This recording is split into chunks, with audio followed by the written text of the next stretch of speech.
શ્રીમાળી પાટડિયા સોની પરિવાર દ્વારા દર વર્ષની જેમ આ વર્ષે પણ 29મા પાટોત્સવની ધામધૂમથી ઉજવણીનું આયોજન કરવામાં આવ્યું છે। વૈશાખ સુદ પૂનમના દિવસે પાટડિયા સમાજ દ્વારા ગામ પાટડી મુકામે પાટડિયા પરિવારનું સ્નેહમિલન અને 151 નાની દીકરીઓનું ગોયણી પૂજનનું આયોજન કરવામાં આવ્યું છે।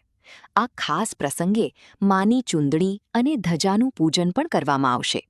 સમગ્ર ગુજરાતના અલગ અલગ શહેરોમાંથી સમગ્ર પાટડિયા સમાજના નામાંકિત લોકો આ ભગીરથ કાર્યમાં જોડાશે અને માતાજીની પ્રસાદીનો લાભ લેશે। મારું ચોકસી હસમુખલાલ હરજીવનદાસ સિનોરવાળા તરીકે ઓળખાઈએ છીએ અમે, અને આ પાટડી વ્યવસાયની અંદર જે ટ્રસ્ટની અંદર હું 5 વર્ષથી છેલ્લા સેવા આપી રહ્યો છું। કાર્યક્રમમાં 1/5/2026 શુક્રવારના રોજ વૈશાખ સુદ પૂનમના દિવસે છે।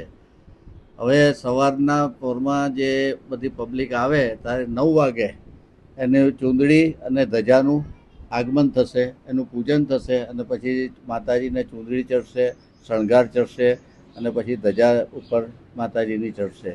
ત્યાર પછી હવનનો જે કાર્યક્રમ થાય છે એ 12 વાગે ત્રિફળ હોમાશે।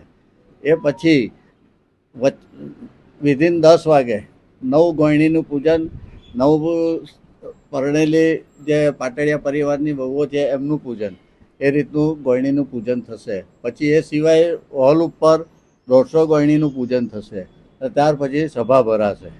મારું નામ ભદ્રેશ કુમાર રસિકલાલ સોની। આજે 29મો પાટોત્સવ છે, 1/5/2026।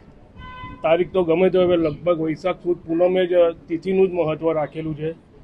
અને જે સતી માતાની વાત છે કે જેમ આપણા કુળદેવી કે કોઈ બી માતાજી હોય એ જ પ્રમાણે આ શક્તિ કામ કરે છે। નામ સતીમાં છે પણ ખરેખર એક શક્તિ જ છે અને એના પાટડિયા પરિવાર પર ખૂબ જ એમના આશીર્વાદ અમને લોકોને અનુભવ્યા છે। અમે અમારા દીકરા દીકરીને પણ અત્યારે આ બાબતે જે કહીએ છીએ કે ભાઈ ધર્મમાં આનું એ શું મહત્ત્વ છે, શ્રદ્ધા અને અંધશ્રદ્ધા, આ બે રીતે સમજાવવામાં અમારા વડીલ શ્રી હસુભાઈ એ ઘણા એમને મદદરૂપ થયા છે કે ભાઈ આ ઘણા અત્યારની નવી પેઢી તો લગભગ ઓછું માને કે આ બધું હોય કે ના હોય। જે ભગવાન માતાજીને હજી માનવામાં ઓલું થતા હોય તો સતી માતાનું તો બહુ દૂર પડે, પણ અમારા વડીલ શ્રી હસુભાઈ એ લોકોને શ્રદ્ધાની રીતે જે સમજાવે છે એટલે એ લોકોને ખરેખર એમ થાય છે કે નહીં આ પણ શક્તિ છે જ અને એ પણ એટલું જ કામ કરે છે જે આપણે શ્રદ્ધા આપણી બળવાન હોવી જોઈએ। તો આ યુવાનો માટે તો એટલું જ કહેવાનું કે ભાઈ જે બી કરો, તમે તમારી જે અભ્યાસમાં આવ્યું હોય કે અત્યારની તમારી લાઈફસ્ટાઈલ જે હોય, પણ ધર્મને ક્યારેય ના ભૂલવો જોઈએ। ધર્મ ના ભૂલવાથી ગમે ત્યારે કહે છે ને અધોગતિ જ થયેલી છે, અત્યાર સુધી જોયેલું છે આપણે।